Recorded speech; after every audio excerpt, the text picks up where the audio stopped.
Fala pessoal, Cássio Nunes nessa segunda-feira tomou posse como presidente do TSE, junto com o ministro André Mendonça, que será seu vice. Ele fez um discurso muito pontual, deixou bem claro, e essa é a nossa esperança, de que esse ano o TSE possa ser o mínimo possível ou nada de imparcial ou ter interferência nas eleições, e sim deixar o percurso das eleições acontecerem. Então, vamos ouvir o discurso do Cássio Nunes, vamos ver o que ele disse. E em algumas partes ele foi bem duro, foi bem correto, e é isso que a gente vai trazer agora nesse vídeo. Vamos lá. Aprove a Deus que eu, juntamente com o ministro André Mendonça, viesse a ocupar a direção do Tribunal da Democracia às vésperas de uma das mais importantes eleições desde a redemocratização do nosso país. Mas permitam-me, gostaria de cumprimentar de forma muito especial o povo brasileiro. As senhoras e os senhores, cidadãs e cidadãos brasileiros, são os verdadeiros homenageados na data de hoje. Isso porque todo o poder emana do povo. A pedra angular da nossa democracia foi assentada pelo Constituinte originário, já no parágrafo único do artigo 1º do texto constitucional. Todo o poder emana do povo, que o exerce por meio de representantes eleitos ou diretamente nos termos desta Constituição. Não é por acaso que a Constituição de 1988, a carta que Ulisses Guimarães chamou de Constituição Cidadã, apresenta, logo no início de seu preâmbulo, o vocábulo nós, revelador da dimensão humana do Estado, símbolo de unidade, identidade, inclusão e legitimidade democrática. Isso também aponta para uma ideia fundamental: os governos deste país existem para servir aos seus cidadãos. E como apontou Alexis de Tocqueville, o povo é a causa e o fim de todas as coisas. Tudo emana dele e tudo é absorvido por ele. Nesse mesmo pensamento, Rui Barbosa mencionava que a soberania do povo é o alfa e o ômega, o princípio e o fim. Nenhuma autoridade, seja qual for, coparticipa com ela nesta supremacia. Em outras palavras, o governo se constitui por consentimento do povo. E aí, na medida em que se constrói sobre esse alicerce, é fundamental ter em mente que o governo existe para que se atinja ao final um objetivo. E esse objetivo é o bem do povo. Nessa linha de pensamento, reputa essencial que o Tribunal Superior Eleitoral cumpra com sua missão constitucional de organizar, orientar e fiscalizar as eleições, para que sejam eleições limpas e transparentes. É dessa maneira que cada voto deve ser computado como expressão da soberania popular. Haja respeito à liberdade de expressão e de pensamento. Em qualquer democracia consolidada, é fundamental que se observem essas liberdades, que permitem as trocas de ideias e o adequado debate sobre todas as questões efetivamente relevantes para o cidadão e, portanto, para a sociedade. Nesse particular, teremos alguns desafios, como, por exemplo, o uso exponencial da inteligência artificial, que, embora também tenha potencial benéfico, poderá trazer problemas, principalmente em caso de utilização inadequada. E, por fim, se promova a educação cívica. Para que haja boas escolhas, é preciso que os jovens saibam quem e o que escolherão. É preciso que adquiram consciência política e capacidade de análise, de modo que consigam optar pelas melhores propostas. A Justiça Eleitoral existe precisamente para assegurar que a direção da nossa democracia permaneça sempre nas mãos do povo brasileiro. O voto não constitui mero ato formal de participação política. Representa a expressão de pertencimento cívico, de dignidade democrática e de confiança nas instituições da República. Afinal, o processo eleitoral de um país verdadeiramente democrático deve ter como protagonistas suas eleitoras e seus eleitores. Um pleito, por sua vez, somente será bem-sucedido se conseguir capturar fielmente a voz de cada uma das suas cidadãs e de cada um de seus cidadãos. Para cumprir essa missão, devemos atuar com independência, equilíbrio e prudência, sem omissão diante de ameaças concretas ao processo democrático, mas também sem incorrer em excessos incompatíveis com o Estado democrático de direito. Da mesma forma, devemos estar atentos às novas tecnologias que, quando mal utilizadas, podem representar ameaças no nosso ao nosso processo democrático. Refiro-me, especial e novamente, ao perigo potencial do uso desordenado das ferramentas de inteligência artificial. Vivemos em uma era que as campanhas eleitorais não chegam às urnas sem antes atravessar algoritmos, em que a disputa política já não se desenvolve apenas nas ruas e nos espaços tradicionais da vida pública, mas também e de maneira intensa no ambiente digital. Essa transformação amplia vozes, fortalece o pluralismo e a democracia, o acesso ao debate público e, ao mesmo tempo, impõe novas responsabilidades institucionais, cívicas e éticas. Se a desinformação deliberada e a manipulação do debate público representam ameaças reais à democracia, é igualmente verdade que a tecnologia pode servir à transparência, à fiscalização e ao fortalecimento da cidadania. O desafio contemporâneo não é apenas tecnológico, é também institucional, cultural e humano. Neste ano, ainda no mês de fevereiro, por ocasião das audiências públicas destinadas ao aperfeiçoamento das resoluções que regerão as eleições de 2026, recebi em meu gabinete milhares de sugestões relacionadas à regulamentação da atuação dessas ferramentas. A tônica das manifestações reiterava a preocupação de que o uso dessa tecnologia viesse a capturar a voz do eleitorado. Anoto que todas essas contribuições encontraram eco no plenário do Tribunal Superior Eleitoral e que, após a escuta ativa dos partidos políticos, da sociedade civil e das próprias empresas de tecnologia, construímos mecanismos que conferem à Justiça Eleitoral brasileira todo o instrumental para salvaguardar o livre exercício da cidadania. O futuro da nossa democracia não será delineado por máquinas, mas pelos milhões de brasileiras e brasileiros que depositam nas urnas sua mensagem de esperança, traduzida no voto direto, secreto, universal e periódico. Proteger a democracia significa também ampliar o acesso à participação política e remover barreiras históricas ao exercício da cidadania. Instrumentalizar o livre exercício da cidadania também depende da adoção de medidas concretas para facilitar o exercício do sufrágio. Com base nessas premissas, instituímos, por meio de resolução, o programa Seu Voto Importa. A iniciativa busca promover a inclusão de eleitoras e eleitores com deficiência ou mobilidade reduzida, assegurando igualdade no exercício do direito de voto mediante a oferta de transporte especial àqueles que não disponham de meios próprios capazes de viabilizar o respectivo comparecimento aos locais de votação no dia da eleição. Assim, reafirmamos a compreensão de que, em nossa jornada democrática, ninguém será deixado para trás. Editamos também, de forma inédita, uma resolução inteiramente dedicada ao eleitorado brasileiro, verdadeiro Estatuto da Cidadania Eleitoral, reunindo em linguagem acessível e em um único diploma normativo as principais disposições diretamente relacionadas ao exercício dos direitos políticos. Na eleição deste ano, também teremos, pela primeira vez, a destinação de recursos e de tempo de propaganda às candidaturas apresentadas por pessoas oriundas dos povos originários. A democracia brasileira ainda convive com desigualdades persistentes na participação política, especialmente no que diz respeito às mulheres, à população negra e aos povos indígenas. A inclusão política desses grupos não constitui concessão institucional, mas verdadeira exigência democrática. Afinal, a democracia se fortalece quando deixamos de falar sobre grupos minorizados e passamos a ouvi-los. A construção de um arcabouço normativo competente e o compromisso com a sua aplicação, contudo, não são suficientes para assegurar o êxito de uma eleição. Eleições livres, justas, somente serão construídas com o verdadeiro engajamento de todos os atores da vida democrática. Assim, partidos políticos, federações, candidatas e candidatos, eleitoras e eleitores, entidades da sociedade civil, Ministério Público e a própria Justiça Eleitoral devem se imbuir dos ideais democráticos que sustentam a nossa República. A democracia exige compromisso coletivo com a boa-fé, com a responsabilidade cívica e com a integridade do debate público. Uma sociedade livre depende da capacidade de suas cidadãs e de seus cidadãos de exercer o pensamento crítico sem abrir mão da confiança mínima necessária à própria convivência democrática. Nessa esteira, sinto-me no dever de louvar e também agradecer aos briosos servidores da Justiça Eleitoral, em que o Brasil confia e deposita sua esperança.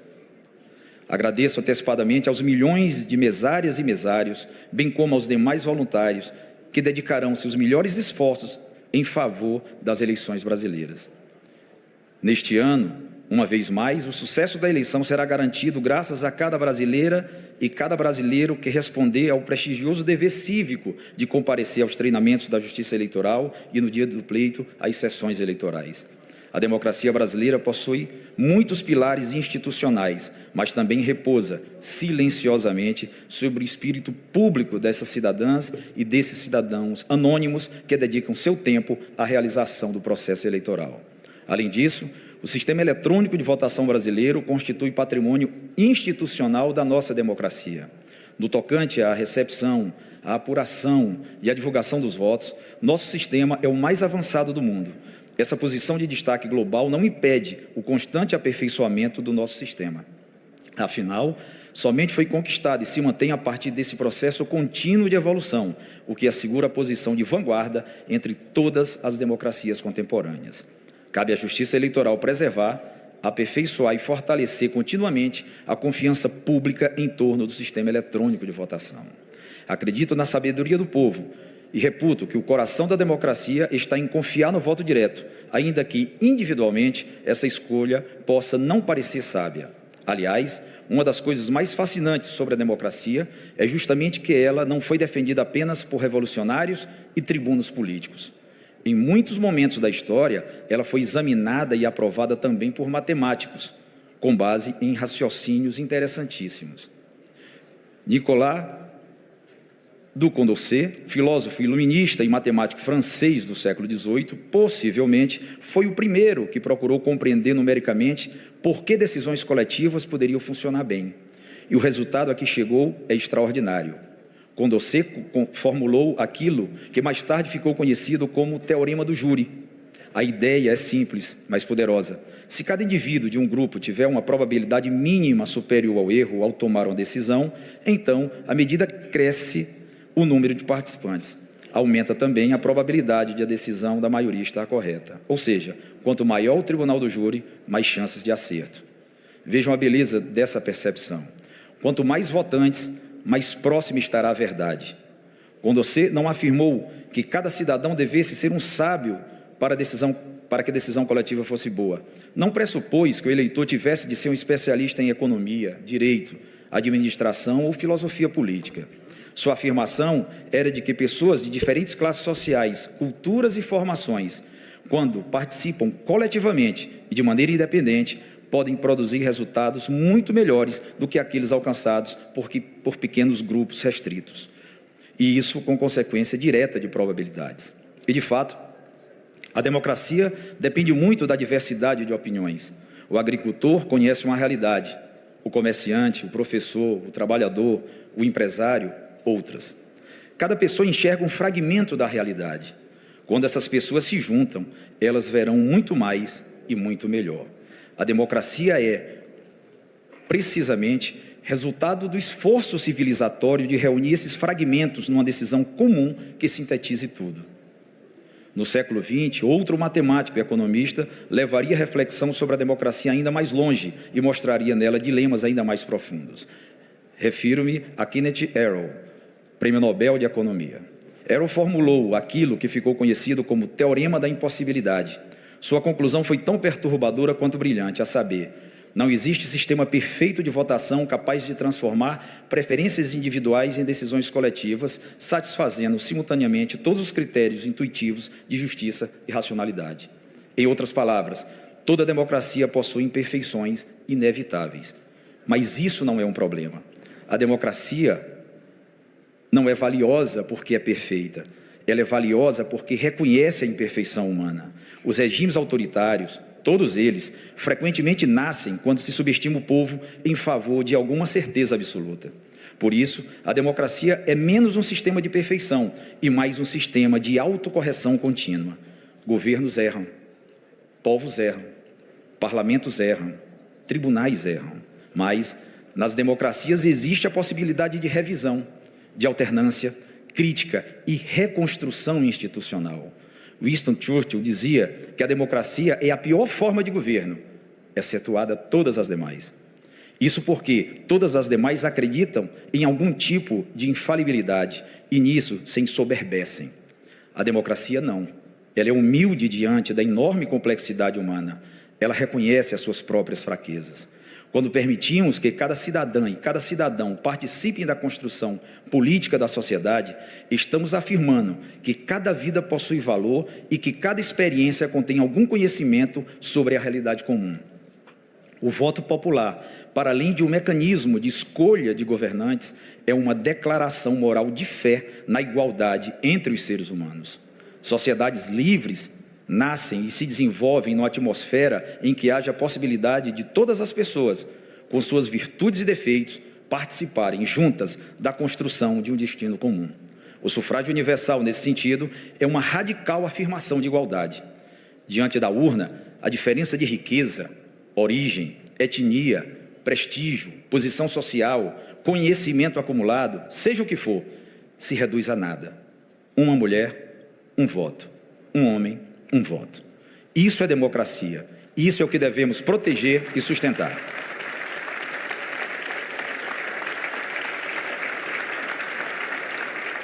A liberdade do voto é, em certo sentido, a condição epistemológica da democracia. Ela que permite que o sistema político tenha acessado a multiplicidade de experiências, percepções e interesses espalhados pela sociedade. Quando alguém vota constrangido, coagido, manipulado ou intimidado, perde-se precisamente aquilo que aquela pessoa tinha de singular para oferecer ao processo democrático. E a democracia perde qualidade toda vez que uma consciência é silenciada.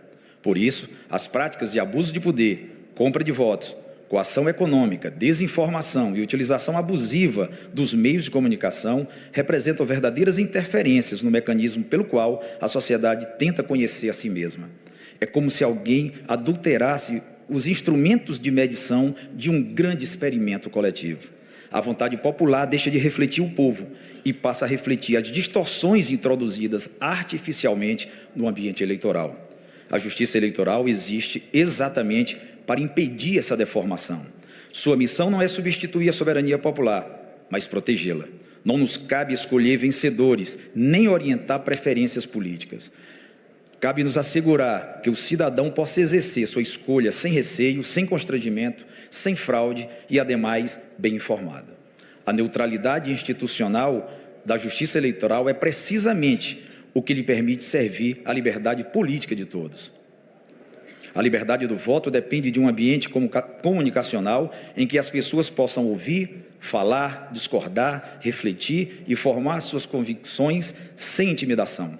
A internet e as redes sociais tornaram extremamente complexo o trabalho de assegurar a livre manifestação do pensamento, haja vista as inúmeras formas de intrusão da desinformação e de manipulação cognitiva. Mas a liberdade é sempre um fruto delicado numa árvore espinhosa. É preciso habilidade e paciência para colhê-la.